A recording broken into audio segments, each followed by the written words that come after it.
Good morning. Welcome to my channel. We are your them. Okay, today I want to go over an article. It's March 3rd, 2024.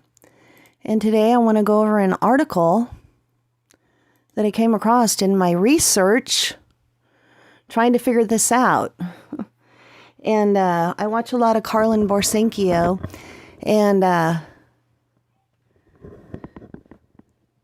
she talks about them using the language to take over the society. And I think they're doing that with autism. I've been so baffled by these new autistic people. So baffled. Okay, I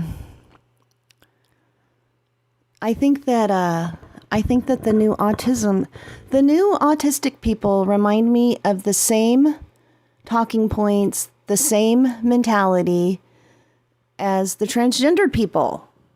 They all seem to see the same psychologist. All of this equity was brought in under the 1990s America with Disabilities Act. And I believe that they did that so they could brainwash people to put them on brain drugs and convince them that they're mentally ill. For what end, I don't know. For a child, I understand. For an adult, I'm a normal person. Normal people don't want to just go up and talk in big auditoriums and crowds and don't know how to act in social situations.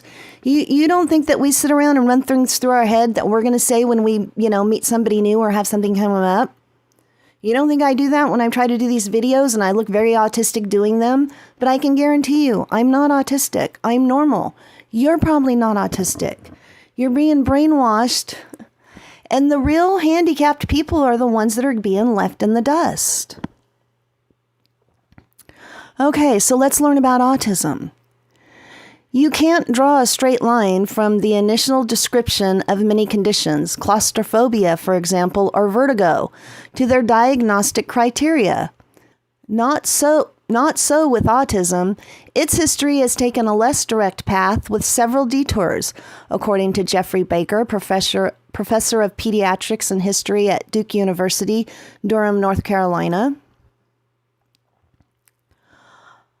Autism was originally described as a form of childhood schizophrenia and the result of cold parenting. See, the parents are drug into this every time. They want to attack the parents first so they can get control of your kid's brain. Then as a set of related developmental disorders, and finally as a spectrum condition with wide-ranging degrees of impairment. Along with these shifting views, its diagnostic criteria have changed as well. Yeah. This little mouse thing is kind of hard to do.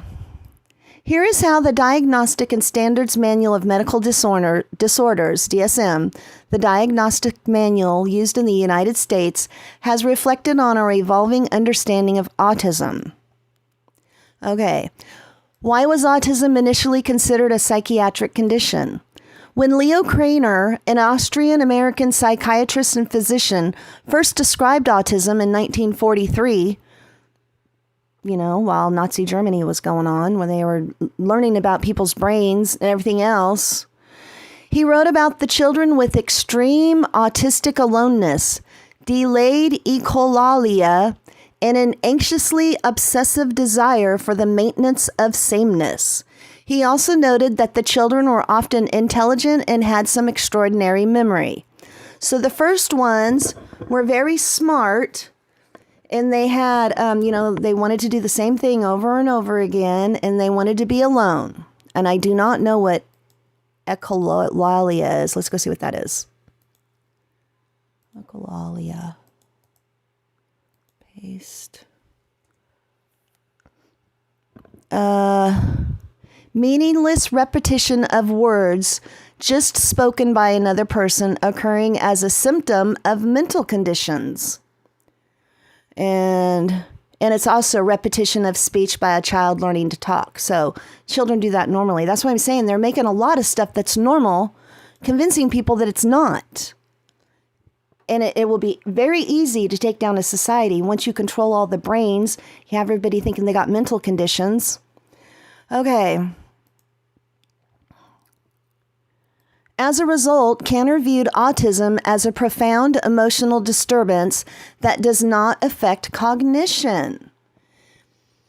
In keeping with his perspective, the second edition of the DSM-2, published in 1968, defined autism as a psychiatric condition, a form of childhood schizophrenia marked by a detachment from reality.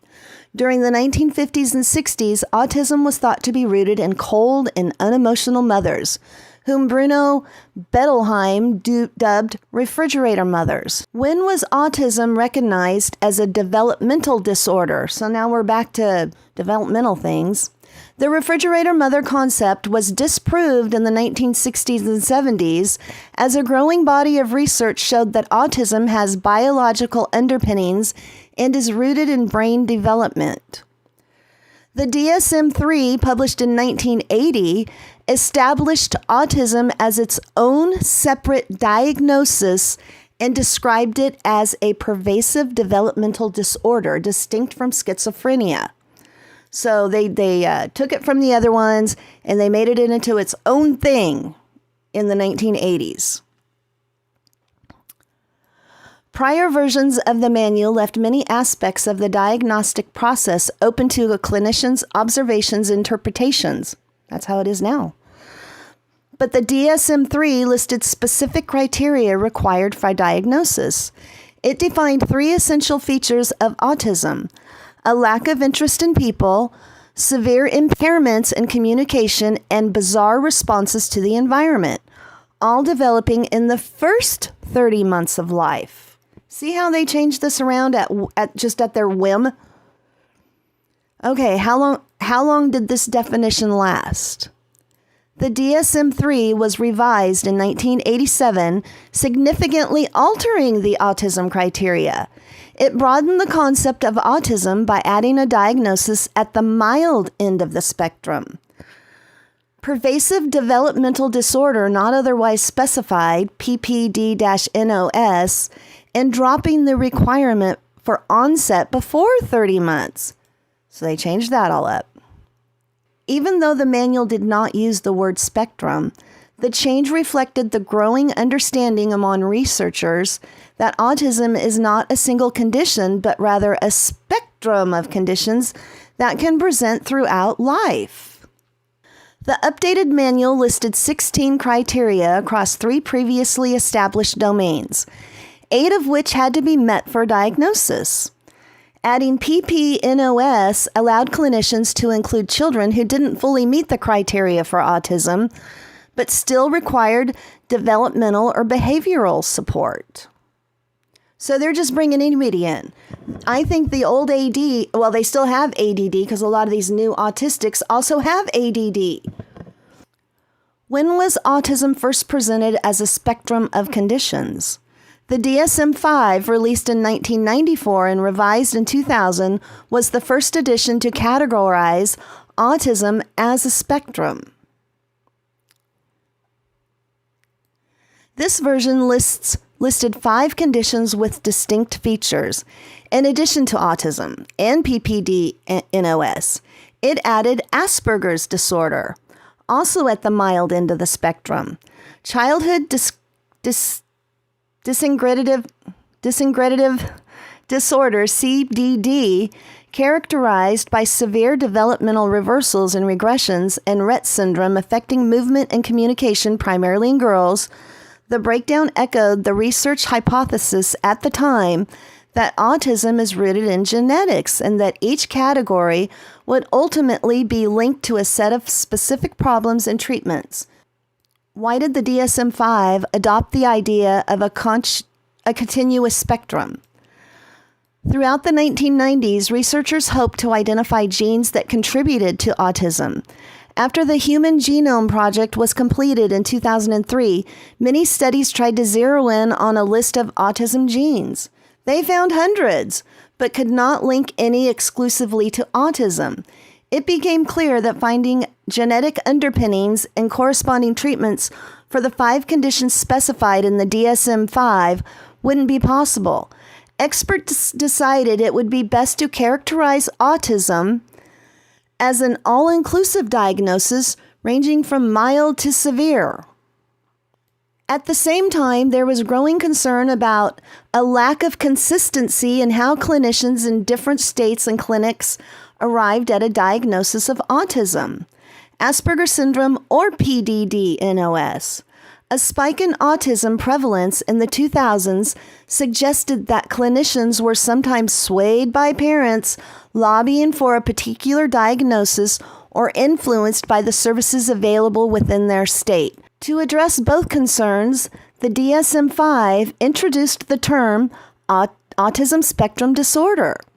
This diagnosis is characterized by two groups of features: persistent impairment in reciprocal social communications and social interaction, and restricted repetitive patterns of behavior, both present in early childhood. Each group includes specific behaviors, a certain number of which clinicians have to identify. The manual eliminated Asperger's syndrome, PDD-NOS, and classic autism, but debuted a diagnosis of social communication disorder to include children with only language and social impairments. Childhood disintegrative disorder and Rett syndrome were removed from the autism category. Why did the DSM-5 spawn so much concern and controversy? See, I'm not alone. Other people have concerns about this. Even before the manual was released in 2013, many people with autism and their caregivers worried about its effect on their lives. Many were concerned that after their diagnosis disappeared from the book, they would lose services or insurance coverage. Those who identified themselves as having Asperger's syndrome said the diagnosis gave them a sense of belonging and an explanation for their challenges. They feared that removing the diagnosis was synonymous to losing their identity. And experts disagreed on whether the DSM-5's more stringent diagnostic criteria would block services for those with milder traits or adequately curb surging prevalence rates, or adequately curb surging prevalence. I can't even say that word, prevalence rates. 5 years later, it's clear the DSM did not cut services for people already diagnosed with autism spectrum condition. A growing body of evidence, however, shows that its criteria do exclude more people with milder traits, girls and older individuals, than the DSM-5 did. Well, I don't know. There's a whole shit ton of them now. And then this goes on for alternatives. What does the future look like for diagnosing autism? Experts continue to view autism as a continuous spectrum of conditions. There are no planned revisions to the DSM for now, but the language in a draft of the ICD-11, which is expected to debut in May 2018, mirrors the DSM-5's criteria. In the ICD-11, autism criteria moved to a new dedicated autism spectrum disorder. So they're talking about this other. In other countries, they use other books. I didn't even know about that.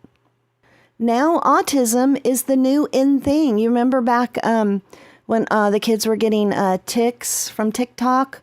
I really didn't watch that much about it, but I've watched videos about it, about all the kids picking up the traits from TikTok, and they're saying that's how they learn to be transgendered and non-binary and all that. I think that's where they're learning how to be autistic. Good luck with all these brain drugs they're putting you on. You know, it's just very bizarre. And I wanted to kind of bring up some more of why autism is so widespread now, because anybody can have it. You can self-diagnose it. There's no test. The psychologists and the psychiatrists can get more people on brain drugs, which is Wellbutrin, which is an antidepressant. They're using that to treat autism. Is autism just the new depression, the new ADD, the new depression? Anything to put a mental diagnosis on you so you can go to the doctors. They get money. You go to the pharmacy, get your drugs. The pharmacy gets money. The drug companies get money, and they have control of your brains, and I do believe that's how they're working on taking over the United States.